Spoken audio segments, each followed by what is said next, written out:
Mae Govannen, my Elven Fae and other kin family. Today is part 3 in Healing the Elven Way. And as I have promised now for some weeks, this is going to be about female or women's issues. In the future, I plan on doing more on children's issues, men and male issues, and so many, many more. But today is on women and on general female issues. As some of you may know, my name is actually Dr. Adrian Spindalelis. I have been a doctor for over 20 years. We have run our own clinics. So I'm going to be talking about issues that I have seen presented to me over these decades. So I hope that maybe this will help some of you. Keep in mind that I must make this disclaimer that even though I am a doctor, I cannot give medical advice to non-patients. So everything in this particular episode is for educational purposes only. I highly encourage you to go speak with your healthcare provider before trying to implement any of the information that you may learn in this video today. So let's get started and see what we can do to maybe help women heal themselves in an elven way. Let's get started. All right, let's go ahead and get to it then. I know, again, a lot of you have been waiting for this, and so I'd like to go ahead and cover as much as I can and without making this too long a video. So let's go ahead and cover, at least go over gently, some of the most important issues that a lot of women in today's culture are going through. But before I start on that, I'd like to make one comment, and this is so incredibly important and indicative of the health care of women today. It's interesting to note that according to AMA statistics, that women are 7 times more likely to go to a clinic or a doctor than men are. Women are 7 times more likely to go to a clinic or a doctor than men are. Now, that can be a good thing, or it can be have a very negative impact on their health, because one of the biggest things that happens is that women end up being massively misdiagnosed. We've seen this in our medical care for decades now, to where women would come in and they would bring their previous medical records to us, and we would look them over, and I have lost count over the decades how many times women were misdiagnosed and had been treated for a particular issue for so many years, never to find resolution or comfort, simply because they were being treated for the wrong disorder. One of the most common ones that we find in women that is misdiagnosed, and I'd be willing to say probably 7 times out of 10, this particular issue is misdiagnosed, and that is hypothyroidism. I know a lot of you, if you're women watching this, either you've been diagnosed with it, or some family member like your mom or your grandmother or aunt or someone has been misdiagnosed. Men get hypothyroidism as well. They can, but they're diagnosed far less often than women are. Very often, and again, 7 times out of 10, I'd say that it is not hypothyroidism, it is hypoadrenia.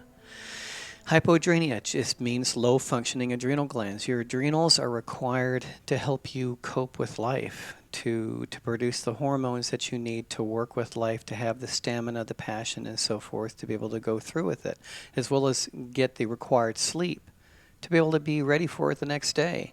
And because Western culture, that be the United States, Canada, Europe, as examples, that because it is such a stressful culture, because people are not living the lives that they're supposed to, that their adrenal glands end up getting incredibly stressed out, and the thyroid, which is right here, is extremely dependent on the adrenals, and they sit on top of your kidneys like little hats. And the thyroid requires the adrenals to work properly. So if the adrenals become exhausted, it pulls the thyroid down. And so if a doctor runs the wrong or incomplete test, and they look at a woman's thyroid and they go, their TSH is on the low side, okay, or it's on the high side, depending on which way they're going to go with the diagnosis. They'll go, okay, usually it's on the high side, so above a 4, for example. They'll go, without testing any further, they'll go, you have hypothyroidism, and they'll put them on Synthroid or levothyroxine or Armour, some form of a synthetic or highly processed unnatural hormone. And they'll put the woman on there, and she'll be on it for the rest of her life. Still never feeling that much better. Some do for a short time, but eventually it gets worse. I've never seen it where it lasts forever for the woman. There's an old adage in the medical community. If you give the body something it's supposed to make on its own, you will eventually most likely stop making it. In this case, whenever you're taking a prescription drug or armor or something like that, you're giving the hormone to your body instead of fixing the original problem. And eventually the thyroid will go, well, I don't have to make it anymore. And so then the condition gets worse and worse. So they diagnose him with hypothyroidism when really just one more lab would have proven that it was their adrenals and not the thyroid. And so now let's treat the woman for stress, for not being able to cope with life, not having the proper coping mechanisms. Let's support the adrenal while teaching her coping mechanisms. And I've seen in every single case of that type of issue, the woman was able to get off of the thyroid medication because it was never her thyroid. And unfortunately, I've seen that time and time again. So it's wonderful in some ways that women are more conscious of wanting to go seek medical help. On the other hand, it tends to get them into trouble more often.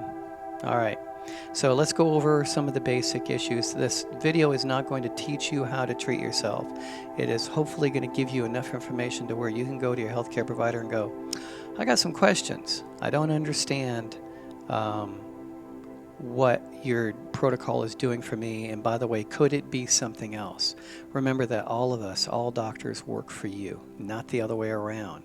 You have the right, politely, but firmly, you have the right to question us and go, I don't understand. Please explain this to me. That is your right, both ethical and legal.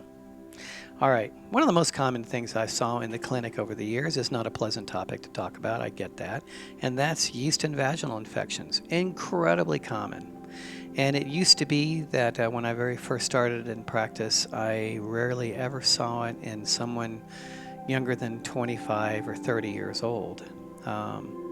But as the years have gone by, I began to see them in teenagers and preteens, even as young as 4 years old, because of the amount of drugs and antibiotics they're given that wipes out their microflora. And your microflora, the bacteria and healthy balance of yeast in your gut is actually 70 to 80% of your immune system. And when you take an antibiotic, the antibiotics don't care what they kill, whether it's the good bacteria or the bad bacteria. You go get an antibiotic for an ear infection, it's going to wipe out the microflora as far as the bacterial type in your gut. And when it does that, then the yeast is able to overgrow. And let's see, we're going to talk about that here in just a little bit as well. All right, so yeast infections. So what do a lot of women do? They go to the doctor gives them a cream that they can use as a douche or application, a topical application. And sure enough, it seems to take care of it. Within about a day or so, that yeast infection appears to be gone. But it's not. If you don't take care of it from the inside out, where it's at and where it starts is always in your gut. And then it gets out into the rest of the body, and then it shows up in the vaginal area in women, for example. And so unless you take care of it internally, it's going to come back. And I imagine that some of you are probably nodding, going, yeah, it's come back over and over and over again. And if you have a mate that you are active with, and if that mate has it, and that mate doesn't get taken care of, then you're just going to continue to get it over and over and over again. All right, so let me see. Do I want to go ahead and talk about, you know what? Let's talk about that in a little bit detail right now. This is so important. Candida, I've talked about it before, but I want to make sure I cover it real quickly here. Candida, for those that aren't aware of it, that is a type of yeast, Candida albicans. It's a yeast that's inside of your gut. It's supposed to be there. It actually helps break down sugar and alcohol, but you're only supposed to have poquito, just a little bit. And it's held in check by all the bacteria in your gut, the bacteria that's supposed to be there to help you break down food, make vitamin B12. There's so many things that bacteria does for you. All right, but that bacteria also keeps the yeast in check, kind of in its own little ghetto over here. And then when you get an antibiotic, or you drink too much sugar, or other prescription drugs, but mainly antibiotics, they go in and they wipe out the bacteria that's keeping candida in check, and then the candida overgrows. Something interesting, at least from a medical point of view, when candida overgrows and takes over the gut because nothing's keeping it in check, as soon as it overgrows too much, it will crowd itself, and then it will change its outward structure and or its morphology, and it will go from a yeast to a mycelial fungus, meaning it burrows. And it will begin to burrow into the lining of your intestine, producing these little holes and gaps that then your food and other bacteria and yeast leak into your blood. That's why a nickname for it is leaky gut syndrome. All right, so that leaks into your gut, and then it gets throughout your body. Because of the proteins that are supposed to be in your colon getting broken down, instead they get into the blood without being broken down, and all of a sudden your body goes, well, that's a foreign protein, and all of a sudden you're allergic to things you shouldn't be allergic to. Peanuts, strawberries, tomatoes, walnuts, whatever the case may be. These are not things that you're supposed to be allergic to, but because of this, one doctor I know of years and years ago, she said that 70% of her new patients who came to her clinic came with candida and didn't even know they had it. And that's because most Americans take antibiotics as if they were candy. All right, so you have to wipe out the candida. You have to, and a lot of people say, oh, well, okay, I just cut down on the amount of sugar and alcohol. You have to actually wipe out the candida, and there are wonderful candida cleanses out there. We use one in our practice, and it's 18 days, and it's not fun, but we've seen massive success with it, for at least for us historically. Okay, so one of the ways, and again, anything I mentioned in this video is just for educational purposes. Please go to your healthcare provider if you decide you want to try any of these techniques. One of the best ways to get rid of yeast infections, at least temporarily until you get rid of it within you, is literally one of the best things I've ever seen women do is take a couple of cups of water, okay, preferably distilled water, put 1 or 2 tablespoons of Bragg's apple cider vinegar in there, and then go into the bathtub like first thing in the morning, but an empty bath, because you're going to lie on your back and you're going to get like a turkey baster, and you're going to basically lie in the bathtub without any clothes on, and you're going to suck up that solution into the turkey baster, and then the women actually gently insert it and squeeze the solution in. Then they hold it, and then they hold it in for about a minute, and then they stand up, let go, and take a shower. And they usually do that for about 7 days, and the yeast infection or a bacterial infection are usually gone, because the apple cider vinegar and the water helps reestablish the pH of the vaginal area and gets it back to where it's supposed to be. We are supposed to be 80% alkaline, 20% acid, but women are going to be a little bit different.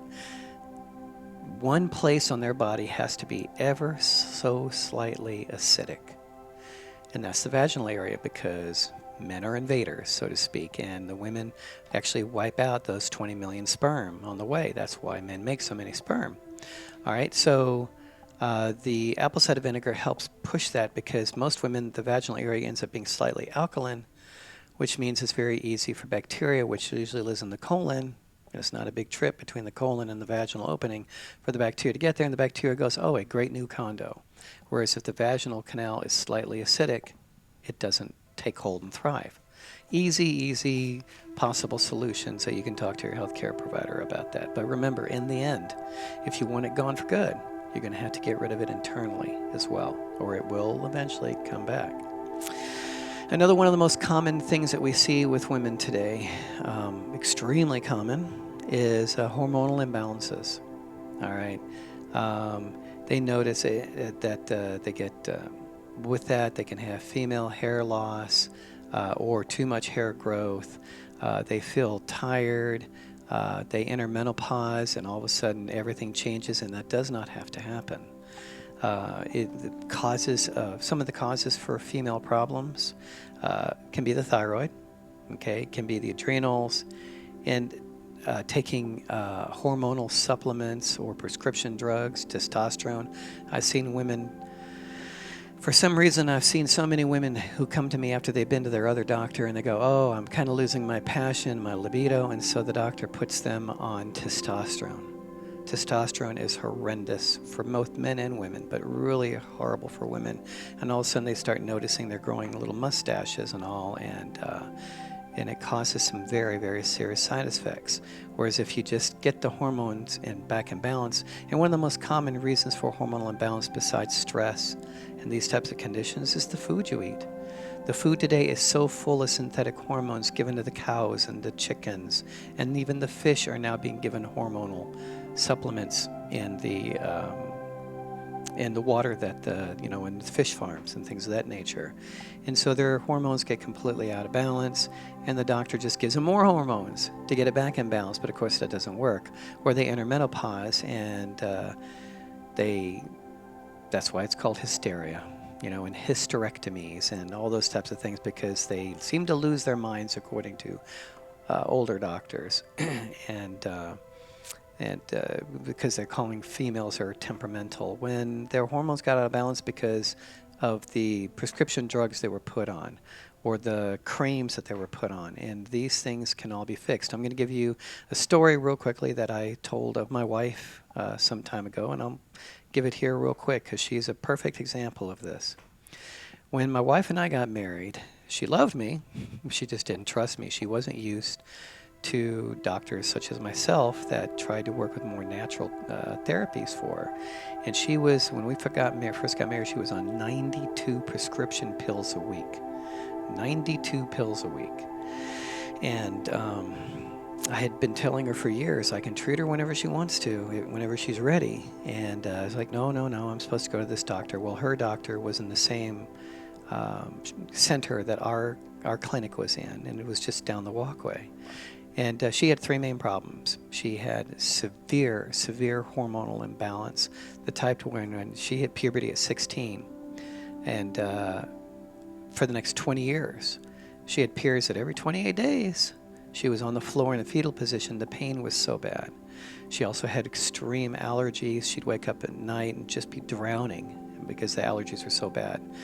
And then one last issue was her thyroid. She actually had true hypothyroidism. It tends to run in the family, and her mother had a very bad situation with it. It was true hypothyroidism. All right, so I kept telling her for years, when you're ready, I'm happy to work with you. She said, nope, I'm supposed to do this. Even though she never got better, she was in extreme pain, her thyroid was terrible, her hair was still falling out, nails were brittle, allergies were terrible. Well, finally one day, she walked into her other doctor's office, been with this doctor for about 2 years, and she said, nothing you're doing is working. Nothing's helping me. She was about 36 at this point, so 20 years of these kind of periods and other issues. And the doctor, a female doctor, so you would have hoped that she'd be more compassionate towards females, said, well, there's nothing else I can do. So she literally took out her schedule book and started scheduling Peggy for a complete hysterectomy for the following week, going, you're 36, you're not having kids anymore, you don't need them. Well, my wife had lived with me long enough. We'd been married about 10 years now. And she'd seen what her mother went through with her hysterectomy and what happened to her in her elderly years. So she kind of did the colloquial back out of the office, walked down the walkway, came in the clinic where I was at, and walked in my office. I was in between patients, and she had one word for me. Fine. She was done. She was through with it. She didn't want to go through it anymore, and she said, what do we need to do? And of course, I love her, and I said, wonderful. Let's go ahead and get started. Whenever I treat patients, I never like to treat more than one or two issues at a time because it's just too much, too many pills, protocols, whatever. So we said, let's go ahead and start with the two most immediate, those that are affecting your quality of life, and that was the allergy and the hormonal. Well, in about a week, her allergies, we started treating her, and her allergies were getting better. She was feeling better, so that was nice. She was on the hormonal program, and she was on that for, so it had been a month now. A month had gone by, and here comes 28 days, and here comes her first period on the program. Very scary, and it still hurt like crazy, but it was a little better. The average time for a woman to be on a hormonal program that I've seen in the past is usually about 3 months. Each month goes by, the periods get better and better. And I always let the woman define what is a good period. By the third period, for the first time in her menstruating life, she had what she called a normal period. Well, it's inconvenient and all, but she was so happy. Everything was beautiful. It was like 5 to 7 days, and everything was fantastic. She was so happy. So in 3 months, we'd gone from 92 pills a week to 7. Okay, that's 1 pill every day. It was Synthroid at the time for thyroid. And I said, are you ready to get over that? Let's go. She was all excited about it. And so that took another 3 months. And in that period of time, she got on the natural thyroid medication. And by the time, a full 6 months now of the program, by the time that was over with, she was on 0 pills. Well, this was many years ago before I was ordering blood work. And so she said, I want to go back to my other doctor and get all my blood work done. And I said, absolutely, let's do that. I'm a very before and after doctor. I love having labs before and I love having them after, because so many doctors will go, well, they must not have had a problem in the beginning. And so I love having proof that they had it and they don't anymore. So she went, she got all her blood work done. And her allergies, her histamines, her monocytes, everything was beautiful. Her thyroid was completely imbalanced, and she hadn't been on Synthroid medication in months, and her thyroid was beautiful. And did a full hormonal panel, and her estrogen, testosterone, progesterone, everything was beautiful. So before she left the office, the other doctor looked at her and went, wow, I guess I cured you. My wife didn't say a word. She just walked out, never saw her again. So that was at 36. Because she got her hormones in balance, by the time she hit menopause, which is about 52, 53, it's the way menopause was supposed to be. Nothing changed except she didn't have her periods anymore. Menopause is kind of like God's gift saying, you paid your dues, you did your time, now it's a time of freedom. You don't have to lose a thing. You don't have to lose your libido, your passions. Things don't have to get uncomfortable with you. Your skin doesn't have to change. It was really amazing because she did it ahead of time. There are wonderful things that you can get for yourself. Again, this is not advice. Please talk to your healthcare provider. But there's wonderful herbs that you can get. And you can even get them in formula from Dr. Christopher's. There's female reproductive hormonal changes. One of the best things that I have seen work for people, especially with mild problems, is red raspberry leaf tea. Absolutely amazing. It also counts towards your water. I generally recommend to women with hormonal problems to usually drink about at least 2 quarts a day. It's not that much. It's really not that much, and it counts towards your water. Also gives you plenty of calcium and iron. Helps with the estrogen, both men and women. You can't make more than you need because it's natural, so men don't and boys don't turn gay because they drink red raspberry leaf tea. I've been drinking it since the 1990s. Okay, so easy things that you can do there. Okay, again, talking about hair loss. A lot of women start noticing their hair loss. Thyroid can do it, but one of the most important reasons is through anxiety, through depression, through long-term stress. The people in this country in general do not know how to cope with stress, or were not taught coping mechanisms by their family, their medical providers, their parents, and so they don't know how to deal with the world. And it's really not that hard. It's just that, as I said in so many videos in the past, it helps to learn to let go and not worry about things. I know it's easier to say than to do, but in the long run, that's part of it. And learning coping mechanisms, finding the passions, the things in life that give you joy, and focusing on that instead of the negativity that people are so flooded with every day through the news and media and social media. Okay, fatigue, brain fog, that's a very common thing. I know a lot of you are probably nodding at that. Most common cause is candida. Candida will cause brain fog. Again, get rid of the candida inside your gut. It is amazing. It will improve your immune system, get you back to the 70-80% where you're supposed to be, and you'll find that you get sick a whole lot less. Plus, they found that not only do we make serotonin in our brains, All right, and serotonin is often called the happy neurotransmitter. That would not be correct. Like I said, that's like GABA or dopamine. But serotonin is the coping neurotransmitter, and that's why they call your gut the second brain. It actually makes serotonin too, and it helps us cope with life. But people have burned through their serotonin because they're not dealing with stress properly. Okay, I talked about thyroid and adrenal a little bit. Again, massive misdiagnoses on this part. Pregnancy, it is not a medical condition, no matter what you may be told. Yes, there are women who end up with a medical condition because of something adverse going on in their pregnancy, but pregnancy is an amazing experience. One of my specialties has been OBGYN, and it has been a blessing for me to help women, so many women, through their pregnancies. It is a great gift. It is not a disease. And again, remember, this is not medical advice, but something that we have had all of our pregnant patients, all the women get on, is red raspberry leaf tea. You're going to hear midwives go, "Oh, that's terrible," during pregnancy. I've never seen it be a problem before. But again, you have to talk to your midwife or to your healthcare provider. Constipation, incredibly common because fiber is so diminished in people's life. And again, like I mentioned before, that commercial, the pizza commercial, love at 425 degrees. No, it's death at 425. Too many people are eating only dead food. They have no fresh fruits and vegetables in their diets. And so everything they're eating is dead, over-processed, and yes, you're going to get constipated. I always recommend to patients to add more fresh fruits and vegetables that has all its natural fiber. You don't need to use Metamucil and all those other type products. Okay, I'm going through this kind of quick, just kind of touching on things. I'm just trying to encourage you to look to other sources, to be open-minded to other sources that, as Hippocrates said, let your food be your medicine and your medicine be your food. And it's amazing how much we get from eating a natural, healthy diet full of living, healthy foods, fruits and vegetables, nuts, grains, and seeds, their juices. Dr. Christopher preached it over and over again for decade after decade, and it's what I teach my patients and students every year as well.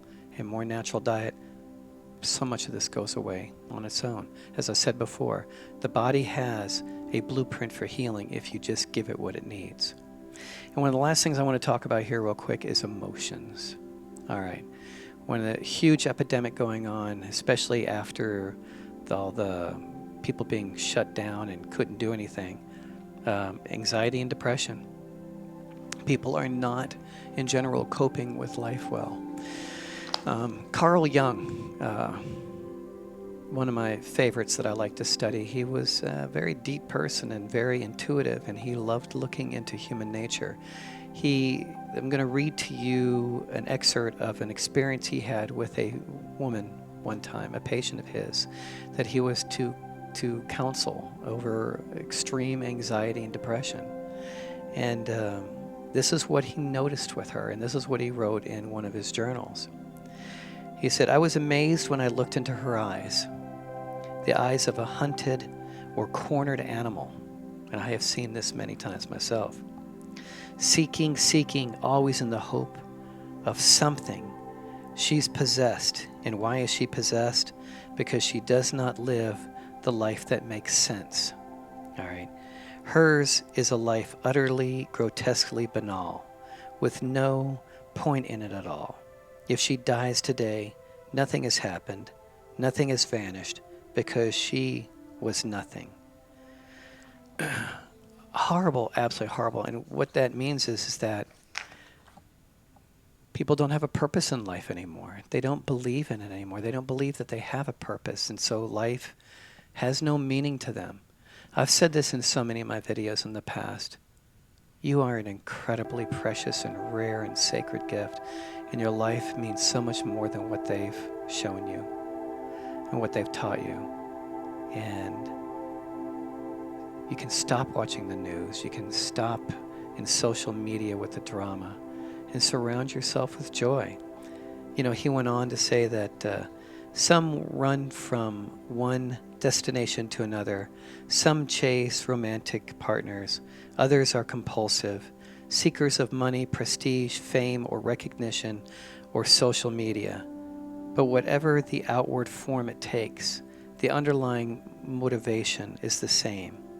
The seeker is trying to run away from the banality of their existence, from the boringness, from the meaninglessness of it.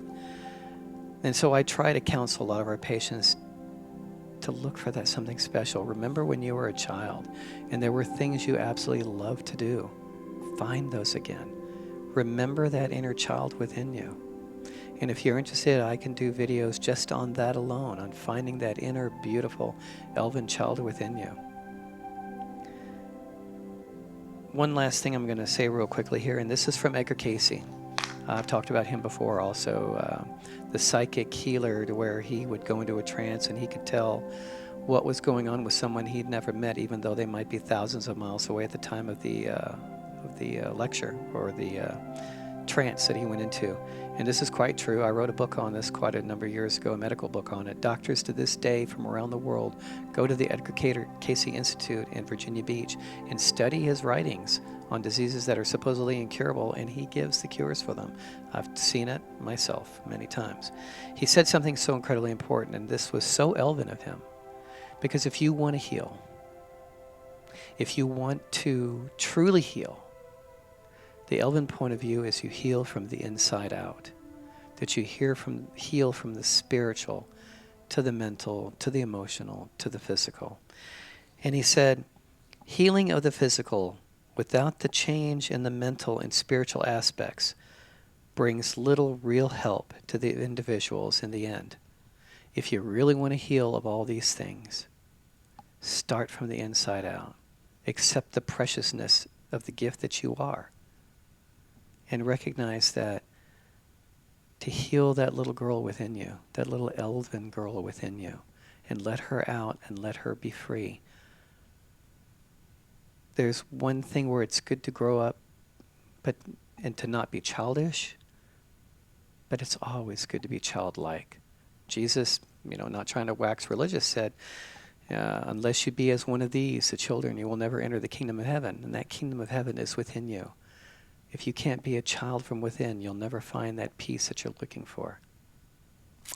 All right. If you guys are interested in the part 2 where I get into more detail, I'd be happy to do that on women's issues. Otherwise, I'm going to move on to men's issues and then children's issues and then other kinds of ailments and complaints that we see in our clinic. All right. So again, everything I've discussed here has been done in real life in our clinic with thousands of patients. You can go to Amazon.com if you want to check out some of my books under Dr. Arundel Spindleilis. You can see where we've talked about a lot of the successful cases as well as what we actually did to help them out. I'm not trying to sell books, so if you'd like for me to talk about it in more detail on a free video like this, I will do a part 2 of this. All right, well, I think that's it for today, and I hope that this at least inspires you to look further than what you're being told to do now. And something that Dr. Christopher said that I learned many, many years ago, and it has stuck with me. There is no such thing as an incurable disease, only incurable people. Within the Elven philosophy, Elven culture, nothing is incurable because you have it within you, the mechanisms for healing, if you'll just give the body what it needs and to let go and enjoy that Elven child within you. All right. Well, until we are together again, thank you all for listening, and may you all be blessed by the elves. My name is Dr. Arundel Spindleilis, and I am the Elven Scholar. Namaste.